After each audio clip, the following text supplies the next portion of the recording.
Hello, everyone, and welcome back. You're listening to Daily C1 English Vocabulary. My name is Emma. And my name is Tom. Today, we're looking at 11 useful words and expressions connected with planning and decision-making. Careful planning can make us feel in control, but plans rarely unfold exactly as expected. Projects get delayed, priorities shift, and an option that once seemed straightforward may suddenly no longer be available. That's where the word fallback comes in. A fallback is a practical alternative you can use when your original plan no longer works. It isn't usually your preferred choice. It's something you can rely on when Plan A is no longer possible. For example, we're planning an outdoor wedding, but the hotel ballroom is our fallback if it rains. The couple would prefer to hold the wedding outside. The ballroom is the less attractive option they will use only if the weather makes the original plan impossible. You can also use fallback in professional situations. If the international supplier pulls out, we'll use a local company as a fallback. If freelancing doesn't provide a stable income, returning to my previous job is always a fallback. Fallback is close in meaning to backup and Plan B. Backup is the most general and can refer to almost anything held in reserve. A backup plan, a backup singer, a backup copy of a file. It doesn't necessarily imply that the main option has already failed. It can simply mean extra. For example, I always bring a backup charger just in case. Fallback is usually the specific thing you switch to once the first option is genuinely no longer viable, rather than just a spare copy kept for safety. Now let's move to a related word, contingency. A contingency is a possible future event, usually something unwanted and hard to predict. The word is also used for the planning you do in case that event actually happens. You'll hear it constantly in the phrase contingency plan. For example, the airline has a contingency plan for severe weather delays. We should keep at least 10% of the budget as a contingency fund. What's our contingency if the main speaker cancels last minute? Contingency is more formal than fallback and belongs to business, finance, and risk management language. Even the best plans don't always work out. Sometimes you have to take a step back and scrap the whole thing. To scrap something means to cancel or abandon a plan, project, policy, or system completely, usually because it's no longer useful, workable, or wanted. For example, they scrapped the original design after the client rejected it. The government scrapped the proposal following public backlash. We scrapped the whole marketing strategy and started from zero. The factory scrapped several old machines and replaced them with automated equipment. In that example, scrap can also mean physically disposing of something because it is no longer useful. Let's compare scrap with cancel. Cancel works for almost any kind of arrangement: a flight, a meeting, a subscription. Scrap is more specific. It's used for plans, ideas, systems, policies, things that were developed and worked on, but are now being thrown out completely. There's often a sense that real effort went into it, and all of that is now being discarded.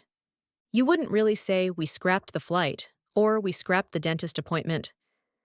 It's also worth knowing that scrap works as a noun too. A scrap is a small piece of something left over. A scrap of paper, a scrap of fabric. And scrap metal is old, broken metal collected for recycling. That's actually where the verb comes from. To scrap a plan is to treat it like scrap metal, something worn out that you throw away and replace. Now let's look at 3 phrasal verbs connected to planning and getting things done. The first one is map out. To map out a plan means to work out the details in advance, step by step, often visually or in writing, before any action is taken. For example, she mapped out the entire project timeline before the kickoff meeting. Let's map out exactly who's responsible for what before we start. He mapped out 3 possible routes for the trip. Compared to simply saying plan, map out is more concrete and detailed. You can have a plan in your head, but when you map something out, you're putting every step in order, making it visible and clear. You have the plan. Now comes the hard part: follow through. To follow through means to complete an action or promise you've started, all the way to the end, rather than losing momentum or abandoning it partway. For example, He's full of great ideas, but he rarely follows through on any of them. We agreed to improve customer support, and now we need to follow through on that commitment. It's easy to make resolutions in January. The hard part is following through until December. Follow through often implies there was a real risk of stopping early, and the person resisted that temptation. You'll also hear it as a noun. For example, the plan was solid, but the follow-through was poor, meaning the execution fell apart along the way. Now, our third and final verb in this set, carry out. Carry out means to actually perform or execute a task, plan, instruction, or experiment. For example, the team carried out the experiment exactly as described in the protocol. The company carried out a full safety inspection before reopening. Soldiers are trained to carry out orders precisely. Carry out is slightly more formal than a simple verb like do, and it's especially common with tasks that involve procedure or instructions. You carry out a plan, a study, a search, an inspection, but you wouldn't usually say you carry out something casual like watching a movie. So let's put all three together. They mapped out a 6-month strategy, carried out each phase on schedule, and followed through even when the market got difficult. Planning and decision-making don't always happen in a relaxed environment. Sometimes a situation is high stakes. High stakes describes a situation where the potential outcomes, good or bad, really matter. So the pressure to succeed is significant, and the cost of failure is serious. For example, it was a high-stakes negotiation, and one wrong move could have cost them the deal. Surgeons often work in high-stakes environments where there's little room for error. The final exam felt like a high-stakes moment after 2 years of preparation. Important just means something matters. High stakes means the cost of failure is real. But even with the best plan and the highest stakes, things don't always move at the pace you'd hope. Sometimes progress is just sluggish. Sluggish means moving, growing, reacting, or performing more slowly than expected or desired, often with a sense of heaviness or lack of energy. It can describe an economy, a market, traffic, a computer, or even a person, especially first thing in the morning. For example, sales have been sluggish since the summer. My laptop's been running sluggish ever since the last update. I always feel a bit sluggish before my first coffee. Let's compare sluggish with slow. Slow is completely neutral. A slow walker, a slow train, nothing implied beyond speed. Sluggish suggests that the thing should be moving faster, and there's a sense of heaviness or resistance behind the slowness. You wouldn't call a slow-moving glacier sluggish because that's simply its natural pace, but you would call an economy sluggish because we expect economies to grow. Now let's move on to our idioms. The first one is about a very different approach to planning, or rather, the decision not to plan at all. Play it by ear. To play it by ear means to decide how to act as a situation develops, rather than planning everything in advance. For example, we don't have a fixed itinerary. We're just going to play it by ear once we arrive. I don't know how the meeting will go, so let's play it by ear.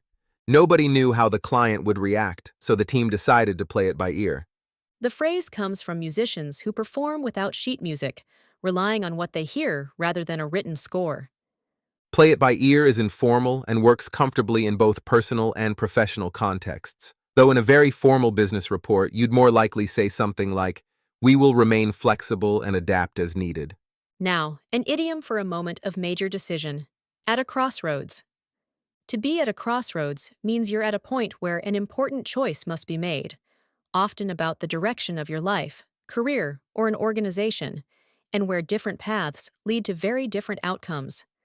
For example, after the layoffs, the company found itself at a crossroads, needing to decide whether to downsize or pivot entirely.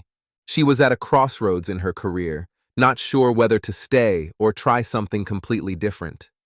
The country is at a crossroads, and the next election could shape its direction for a generation. And finally, an expression for genuine inner conflict. To be torn. To be torn means to feel unable to choose between two options because both have strong appeal, or because choosing one means giving up something valuable about the other. For example, I'm torn between accepting the job offer abroad and staying close to my family. She was torn. She loved the apartment, but it was outside her budget. He was torn between speaking his mind and keeping the peace. Compared to simply saying undecided, torn conveys real emotional weight, not just a lack of information. Undecided can describe something as simple as not knowing which restaurant to pick.